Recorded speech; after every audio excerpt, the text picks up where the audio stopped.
Hey, Oncers! It's that time again. It's time for a Once Upon a Time review. If you haven't seen the latest episode, make sure you go watch that on watchabc.com before you watch this, because I'm, of course, going to be spoiling things. So let's just jump into it. This episode was largely Rumple centric and Rumple slash Gideon centric. We finally get Gideon, which we didn't have in last week's episode, which I forgot to mention. Um, so lot of it about Rumple. We actually find out about the sword. The sword was actually the sword of Beowulf, and that's why it was so important, because it was, made by a fairy, and it was a fairy sword, um, and wielded by one of the greatest heroes um, in literature. Um, so we get a little bit of that backstory, as far as that can go. Um, We learn that Rumple is actually the reason the Ogre War ended, because he destroyed the ogres using his dark magic, which pissed off Beowulf and made him want to set him up for, you know, to look like more of a monster than he already did. So we have that. Um, we end up finding out that uh, the Grendel did not take Beowulf wasn't after the Grendel, he was faking it just to draw Rumple in. Um, and we discover that Bay, aka Little Neil, actually ordered Rumple to kill Beowulf in order to stop him from destroying their lives. Um, so that was actually kind of interesting. Rumple ends up giving him a memory potion, makes him forget all of that, and makes him think his dad is, just the most evilest thing in the world. Um, but that coincided with present time Rumple and Gideon. He tried doing the same thing to Gideon, but Gideon was already too powerful and naturally fought against it. Um, but things took kind of an interesting turn with the two of them.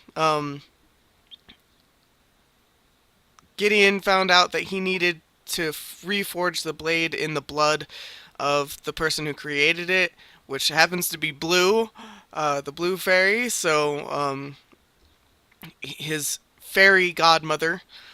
Um, so he meets up with her in the woods and is about to do the damage, and Rumple shows up and does it for him so that he doesn't darken his heart, which is kind of interesting because Belle is totally down for this. Um, she actually was kind of proud of Rumple for doing this. Um, so that was kind of interesting. She gives him like a sweet little hug, and I'm like, oh my god, OTP, is it coming back? I don't know. Um, I want them together so bad. Um, because it's like all the other OTPs have fallen apart except for Killian and Emma. But that one, you never know what'll happen when she finds out he killed her grandfather. You know, so uh, ah ah ah. So that pretty much sums up what happened with Rumple and Gideon between the two of them. We had a little smidge of Robin uh, kind of going to Zelina and is like, hey, you know this magic stuff. Let's make something that'll break through the barrier and we can get the hell out of here. Um, so this is a completely different Robin. He has no connection whatsoever to the baby. Like, he doesn't want the kid. He doesn't like kids. He just wants to get out and, start robbing people again and stuff like that. Um, Regina actually catches them at the town line and is like, dude, seriously, if you get through it, she's like, I don't even have that kind of magic, but if you guys really want out that bad, I'll find whatever. Um, eventually, Zelina comes down to visit Regina and is like, I'm sorry, I shouldn't have done that, and they kind of patch things up a little bit, and she brings back the the snake, the evil queen snake, but she's escaped her cage somehow. Ugh, I swear, like some of this is just crazy, and ends up biting Robin because he apparently had some of the juice on him from the magical breaking spell, and now she's out again. Ugh, just seriously, I'm not looking forward to more Evil Queen versus Regina. She just needs to reattach it somehow and keep it at bay because it's just getting ridiculous at this point. We did get to see a little bit of CGI um, in this episode with the ogres and the snake. The snake looks fake as hell. But the ogres didn't look too bad. They looked pretty decent for a TV show. You could tell that they were CGI, but it wasn't horribly bad. They were actually kind of interesting looking.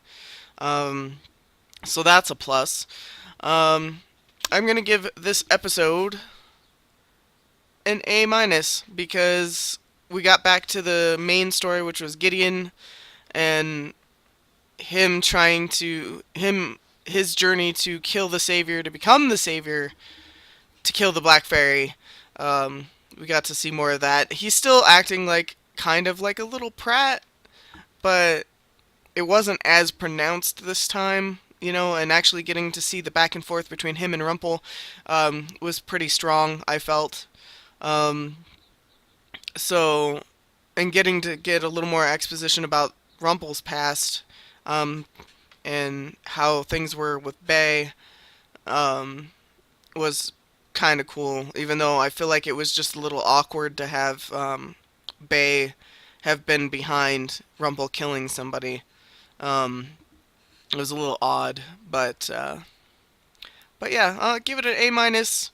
Very few things actually make an A plus here. So if you like this review, go ahead and click that little red button down there that says subscribe. That helps me out a lot. And this way you'll be able to catch my Once Upon a Time videos every Monday. Um, if you watch this episode, I'd love to know what you thought about it in the comments down below. I like having conversations about my favorite show. And with that, I will see you next week. Later, Oncers.